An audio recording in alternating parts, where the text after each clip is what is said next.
I was in Saturday in a rainy day in Taunton, standing on a hill talking to over 500 people, which is more than that town's had in any demonstration for decades, never mind for animal welfare, wildlife protection. People came from all over the country, people came from Europe, and they were all together because they care deeply about this issue, as I do, and I know all of you do. Just a bit of background about me. I worked from 16 years of age in the Ministry of Agriculture. I worked in the food industry and the plant science industry. Up to about a year ago, I worked at the senior level with many people in the National Farmers Union, the government ministers that were architects of this Cull policy.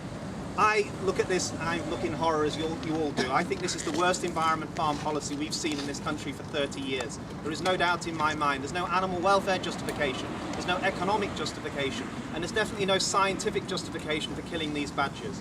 Bovine TB is a problem in our cattle. It goes back many, many years. But a very interesting speech was made at Cambridge this week by a professor called Donnelly, who's a leading figure in TB research. And one of the key elements of this government's policy, and what she said was fascinating and very important for all of us, she basically stated very clearly that all the scientific evidence confirms that badgers got TB from cattle. The first case was in 1971, and from then on it's got worse and worse. And the reason for that is because we've industrialised our livestock industry. We have millions and millions of cows that we move around this country every year, on average 13 million a year.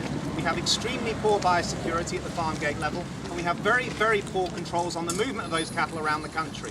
I'll just give you an example. Over the last 6 years, we've moved 78 million cows in Britain. We've only had 24 investigations mounted by the government and 11 prosecutions of farmers for TB-related fraud. That's where they've tampered with ear tags, tampered with cattle passports. That's where they've illegally sold TB reactors into the food chain or sold TB milk to consumers who didn't know what they were drinking. So these are serious issues. There's no proper enforcement. And we also then see the terrible aspects of this cull policy. To shoot badgers, free shooting of badgers in the way that this government are doing, is absolutely terrible for animal welfare, but also for the danger of spreading this disease as well. The only reason that's happened is because the government, unlike other pilot culls and other projects they've done in the past, are not using government officials for this. They allowed the National Farmers Union to do this for them. This is contract killing on the cheap. They looked at the cheapest possible option. Caging these animals and humanely killing them was too expensive, so the majority of what they're doing is free shooting at night. We know they're wounding a lot of these animals, we know those animals will move, and we know that that will risk a disease spread issue that all the leading scientists in this field have said is absolutely crazy and the policy should never go ahead. What you've just heard about cages going into the field at this early stage of the cull, 2 weeks in, is a very, very clear indicator that they're not getting anything like the numbers they will require to get 5,300 badgers in 6 weeks. Also, the fact that we've seen very few cases and reports of wounded badgers coming out of the zones is another clear indication that they're not getting anything like we expected or they expected to get. So I think there are serious, serious problems with the cull process itself. But there's an awful lot of lies and deceit about this policy as well. We were told by people in government and by farmers that all the cattle that have TB are incinerated and they go nowhere near the food chain. Well, Care for the Wild and the charity I work for, we broke a front page story on the Sunday Times back in June that tells you that 30,000 of those cows, 86%, actually went into the food chain last year. Actually, over the last 6 years, we've eaten more than 200,000 TB cows in the food chain if you're a meat eater. We eat more TB meat in this country than anywhere else in the developed world. And the farmer gets paid twice. We pay compensation for the slaughter, and then we pay for the market price of that meat, and we don't even know what we're eating. So that doesn't add up at all. And it's something that must be dealt with long term. There's no doubt about it in my mind. But the other key issue about this is the actual figures on the disease. Since the beginning of the year, the European community has forced new measures on farmers in this country to tighten down on biosecurity, to tighten down on interaction of badgers and cattle on the farm, to tighten down on TB testing and movement of cows. In the 5 or 6 months that those measures have been in place, we've seen nearly a 3% reduction in TB in our herds. That is there for you to see in the DEFRA details of their statistics, but it's hidden. Every time a DEFRA minister speaks about it, they never mention the reduction. The National Farmers Union doesn't even want to talk about the figures prior to December last year because they know that reduction again will reduce the case for this cull. So they're lying about the figures. They're also lying about testing these badgers. I did numerous television and radio interviews on the day this cull was announced on national television. And every time that Owen Paterson came on to debate before me or after me, he would never debate alongside me. He couldn't answer the question about why you weren't testing these animals for TB. Well, I'll tell you why they're not testing them, because they know what figures they will get. The last time we killed 11,000 badgers in a trial of culling in the Labour government, which cost £50 million, we found only 16% of those badgers had early stage TB. That's at the stage of the disease where it wasn't impacting on their overall health. The badger would live its life and the TB wouldn't make it ill and wouldn't make it sick. It could spread the disease, but it wouldn't make the badger sick. Only 1% in that survey were found to have late-stage TB. That's where the badger was sick, that's where it was excreting the disease, was a high risk to cattle, and it was falling very ill, only 1%. But Owen Patterson, in the interviews he did alongside me, was saying that was as high as 40%, which is absolutely ridiculous and a complete lie. And that's a lot of what we're dealing with here. Lies and deceit by industry interests, by government officials and representatives and MPs and ministers who have a vested interest in delivering this policy against all scientific animal welfare and economic common sense. So what can we do? Well, we can improve things. As I said, biosecurity is being tightened, it's making a difference. We can vaccinate badgers. There are wildlife groups up and down this country that are vaccinating. There are hundreds of people like you volunteering to do training courses and can't get on them.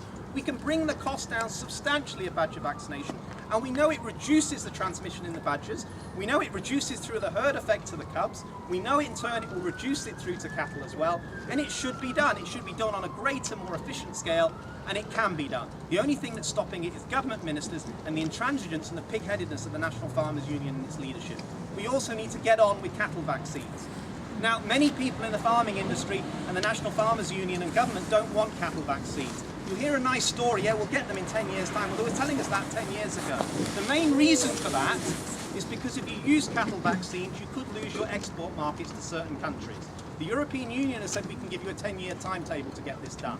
But that does not apply to countries like China. China is the most valuable export market for meat and dairy products in the world today. And Peter Kendall's head of the National Farmers Union has been there in the last 12 months. I know Owen Patterson has been there in the last 12 months. Not because they just fall in love with China, it's because they know that's where we have to sell our meat and dairy products to make money for many of our farmers. Well, I'm afraid it's not satisfactory, it's not acceptable for the public of this country that we kill British badgers so we can sell powdered milk to the Chinese. That's not what should be happening. If we lose that market for a while because we vaccinate our cows, so be it. We can get it back through international negotiations, but we can do what is right for our wildlife. And this is a broader issue than just badgers. What we found, and what I've seen here, is a very dangerous combination of factors, where basically those people who feel they've got the right, the farming industry, to kill animals that they consider as pests, they want to go ahead and do that, and they don't want anyone getting in their way. Believe me, this is not just about this trial at the moment of 5,300 plus badgers.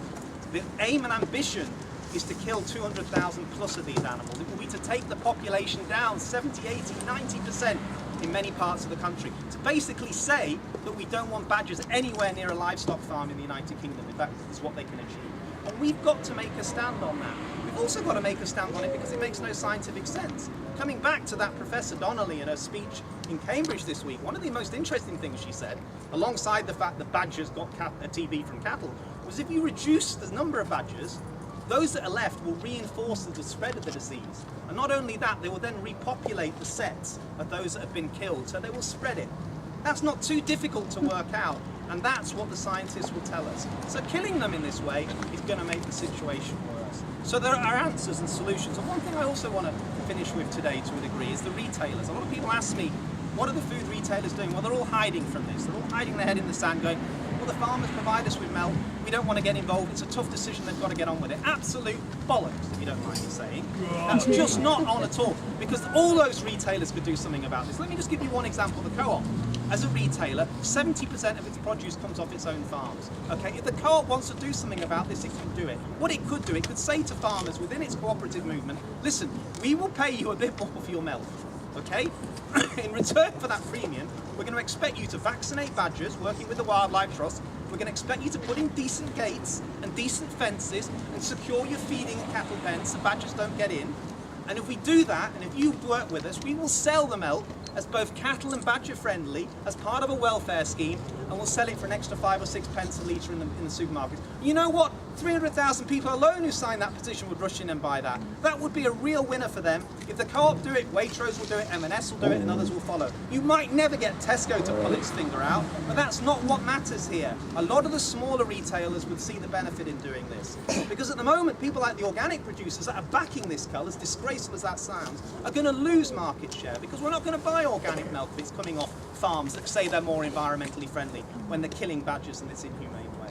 And also, let's just think about this for a moment. The first speaker quite rightly said this is not just about badgers, it could be about buzzards, it could be about hares, it could be about bees, all the species that we as a wildlife charity are involved with, and many other are as well. You have to make a stand to protect animals and put a value. The one thing that Owen Patterson found really difficult in all those interviews the day this cull was announced, he couldn't put a value on a badger. It's never got into his thick head that a badger's got any value at all.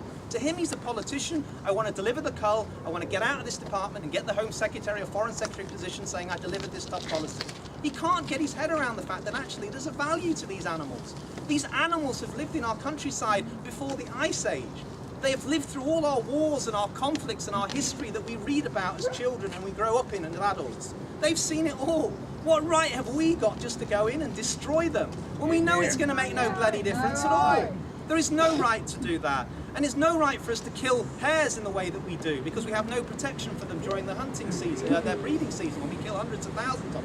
Or killing buzzards so that we can protect game estates for pheasants, which are shot, basically imported for sport.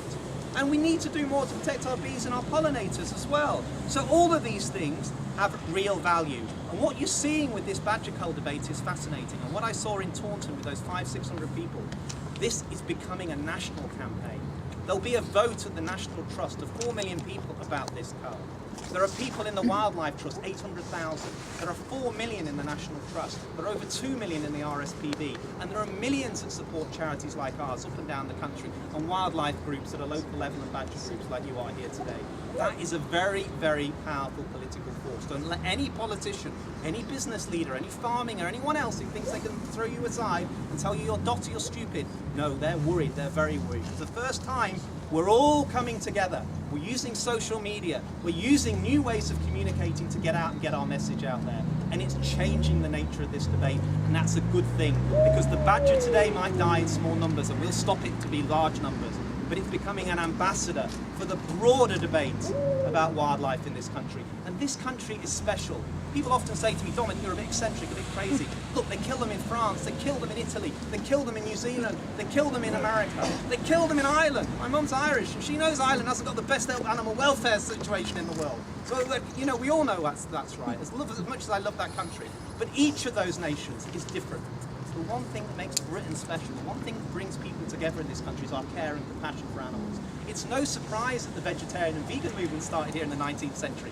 The anti-vivisection movement started here in the 19th century. The RSPCA, which basically established charities similar around the world, started here in the 19th century. Compassion in World Farming started here. The World Wildlife Fund started here. It's no surprise that in one town, in Horsham, 2 small charities established in a shop 40 years ago, Care for the Wild and Born Free, have done such good work around the world, in Britain, in Africa and other places. That's what makes Britain special. We have a care and compassion for our companion animals like you see here tonight, but also for the wildlife around us. That makes me very proud to be British. That makes this country special. It unites us. That's what's bringing you out here tonight, and that's why we'll win this debate. Keep going, keep getting out there. It doesn't matter if you're in the cull zones, you're just writing to your MP, sending emails, doing this. It makes a huge difference. Thank you very much. Thank you. Thank you.